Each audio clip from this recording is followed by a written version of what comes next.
একমাত্র তোমার নিয়ত ঠিক করবে। এটাই হচ্ছে ইখলাস। মানুষের সেলফ পিউরিফিকেশন, আত্মশুদ্ধি বা নির্ভেজাল করে একমাত্র আল হুব্বু ফিল্লাহ ওয়াল বুগদু ফিল্লাহ। দুনিয়ার মধ্যে আপনি কিছু ভালোবাসবেন, কাউকে ভালোবাসবেন আল হুব্বু ফিল্লাহ, আল্লাহর সন্তুষ্টির উদ্দেশ্যে। কাউকে ঘৃণা করবেন ওয়াল বুগদু ফিল্লাহ, এবং কাউকে ঘৃণা করবেন আল্লাহর সন্তুষ্টির উদ্দেশ্যে।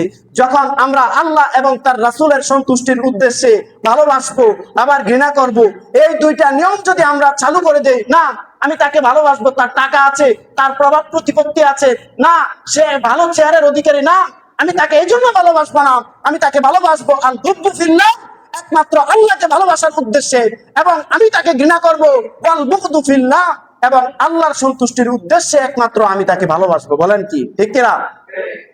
আমরা তো এখন টাকার জন্য ভালোবাসি।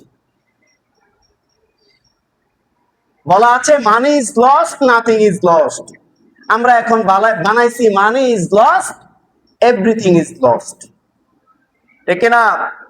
টাকা হারাইলে সব হারিয়ে যায় না।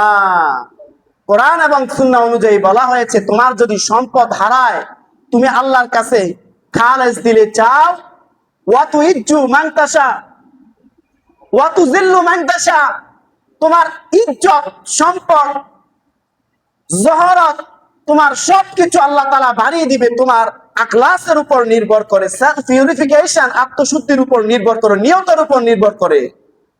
ওয়া তুযিল্লু মান তাশা, এবং তোমার কে আল্লাহ তাআলা বেজ্জত করবে তোমার নিয়তের উপর নির্ভরশীল করে। বলেন নাউজুবিল্লাহ।